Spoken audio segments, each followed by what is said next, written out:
중부가족 여러분 안녕하십니까? 2월 넷째 주 코미포 뉴스로 인사드립니다. 아나운서 정우영입니다. 안녕하세요. 아나운서 심희영입니다. 최근 비타민 D 결핍증을 앓는 환자들이 늘고 있습니다. 이 비타민 D 결핍이 장기화되면 골다공증이나 근력 약화 등을 유발할 수 있다고 하는데요. 하루에 15분에서 20분가량 햇볕을 쬐는 것이 비타민 D 생성에 큰 도움이 된다고 하니까요. 이 따뜻해진 날씨 잠깐의 산책을 즐기면서 건강까지 챙기시면 좋겠습니다.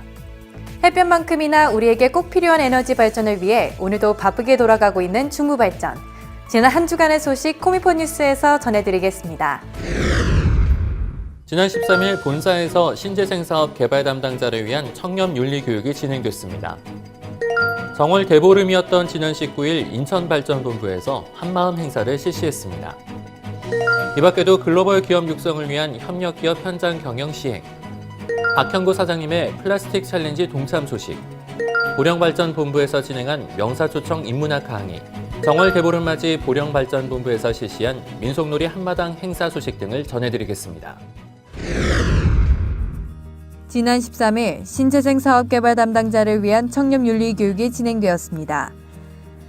이번 교육은 정부의 신재생 에너지 확대 정책 등으로 최근 신사업 개발이 급증하고 있으며 대외인적 교류 또한 증대하고 있어 이에 따라 신재생 에너지 공급 인증서 계약 관련 비리 및 위법, 부정행위 발생을 사전에 방지하기 위해 시행되었습니다. 이 중부발전 내에서 우리 신재생 사업처는 많은 협력사들과 같이 일을 하고 있습니다. 이번 교육을 계기로 해서 우리 신재생 사업처는 윤리가 최고인 회사를 만드는 데 앞장서도록 노력하겠습니다. 본사는 향후에도 청렴윤리 위반 사례 전파 및 자체 교육을 추가 진행하겠다고 밝혔습니다. 꾸준한 교육을 통해 우리 회사의 청렴의식이 더욱 확산되길 기대합니다. 지난 19일 인천발전본부에서 정월대보름을 맞이하여 원코미포 한마음 행사를 실시했습니다. 오늘 행사는 정월 대보름을 맞이해서 한국 중부발전과 중부발전 서비스가 하나 되는 원코미포의 원년이기도 하고 우리 인천 본부내에 있는 중부가족, 한전 KPS 가족, 그리고 중부발전 서비스 가족이 항상 같이 고생하는데 오늘이라도 서로 같은 자리에서 한마음으로 소통하고자 본 자리를 마련하게 되었습니다. 개회식으로 막을 연 이번 행사는 본사 직원 및 협력사 직원 150여 명이 참가하여 윷놀이, 제기차기, 썰매경주 등 다양한 민속놀이를 즐기는 소통 행사로 진행됐습니다. 화합의 장으로 거듭난 정월대보름 맞이 한마음 행사. 중부가족 여러분의 올 한 해 무사한 영을 기원합니다. 지난 12일 박형구 사장님은 우수협력기업을 방문하여 현장 밀착형 경영을 시행했습니다.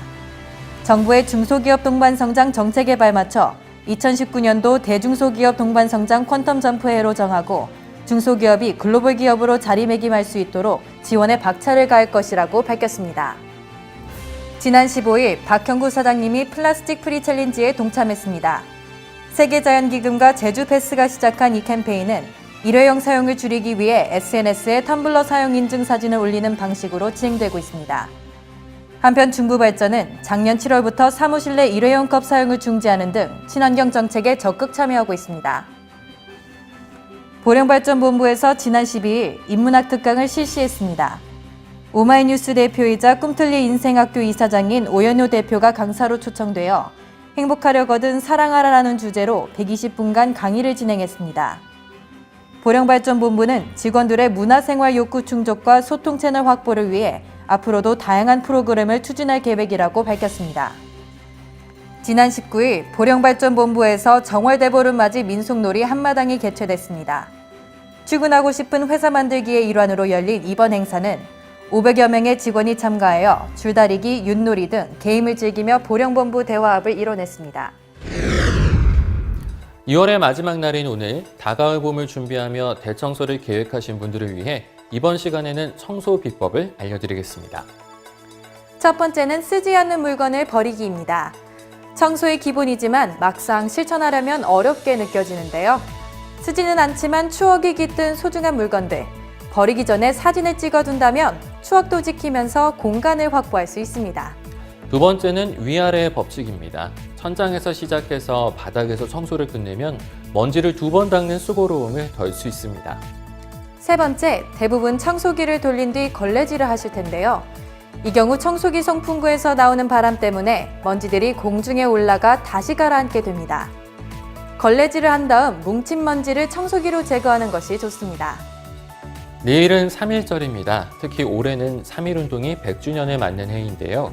우리 선조들의 나라 사랑과 독립투쟁에 감사하며 3.1절의 의미를 되새기는 날이 되었으면 좋겠습니다. 이상 코미포 뉴스 마치겠습니다. 시청해주셔서 감사합니다.